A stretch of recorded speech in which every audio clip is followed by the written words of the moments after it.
Maybe I should start with the most honest thing. For the last few years, I have been trying to find my place here in Canada.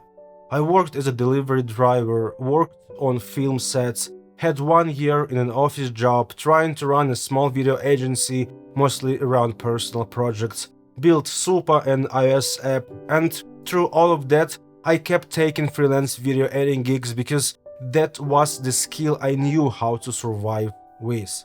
On paper, it looks like a lot of movement, but inside, I often felt like I was still trying to understand who I was becoming. At the same time, I kept watching other creators appear. People were building communities around their own thoughts, their own stories, and their own strange point of view. And I, as the happy owner of an absolutely uncertain brain, kept blaming myself for missing out.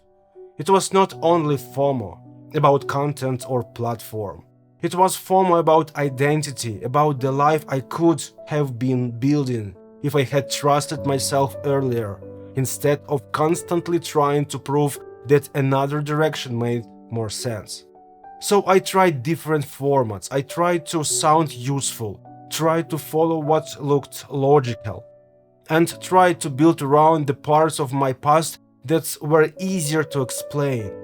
More than a year ago, I created a channel where I wanted to talk about ADHD, psychology, spirituality, and men's mental health.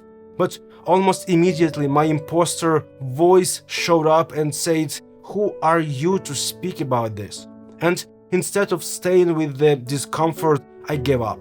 Then another voice came in, and this one sounded more practical. "Dmitry, you are an average freelancer. A few years ago, you had a Ukrainian YouTube channel with 13,000 subscribers, you know video editing, you know freelancing, so stay on that path." And then I created another channel with the idea of translating my old videos into English and making content around freelancing, video editing, and my old professional experience. Technically, it made sense. But I did not want to talk about freelancing anymore. Not because that experience means nothing. It shaped me, helped me to survive, gave me skills, and became a really part of my story. But it was no longer the thing I wanted to build my public life around.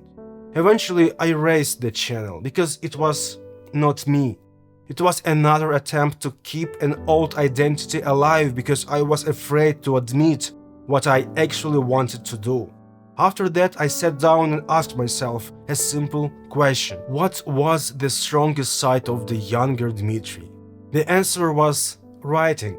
I hated dictations at school, but I loved essays.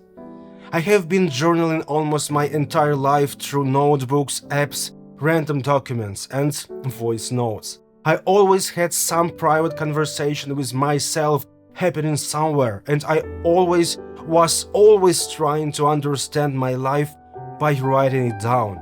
This is what I need now.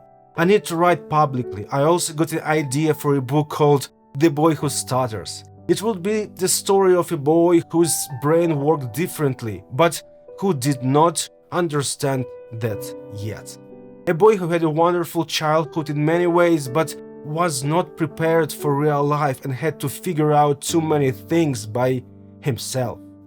Maybe that book will exist one day. Maybe this channel is where I learn how to write it. I do not know yet, and I do not want to pretend that I have a perfect plan. What I know is that I want this channel to become a place for honest essays, personal stories, and conversations about the things I have been trying to understand for years. ADHD, stuttering, fear, identity, relationships, friendship, happiness, creativity, and the strange work of building a life that feels true. I also do not want to pretend that I know exactly where this will go. Maybe I will lose interest again, maybe I will change the format more than once, or maybe I will find something here that finally feels like home. For now, I'm going to share essays and stories across YouTube, Substack, Facebook, Instagram, TikTok, and wherever else this voice can live. Some of it will be long videos, some of it will be short videos, and some of it will simply be written posts. I want to learn. I want to speak with people who research happiness, ADHD, stuttering, relationship, friendship, and the human mind. But more than anything, I want to stop running away from the material of my own life. So this is Dmitry Writes, a place where I write publicly about why I used to keep private and make videos on this text. I'm not promising a perfect plan, I'm just trying to follow the part of myself that has always been there. The part that writes. If this kind of honest writing feels close to you, subscribe to this channel. I will be sharing long essays, short reflections, and conversations about the inner parts of life that are usually hard to explain. And if something in this story feels familiar, you can write it in the comments below. Because I would like this channel to become not only a place where I speak, but also a place where people can recognize something true in their own lives.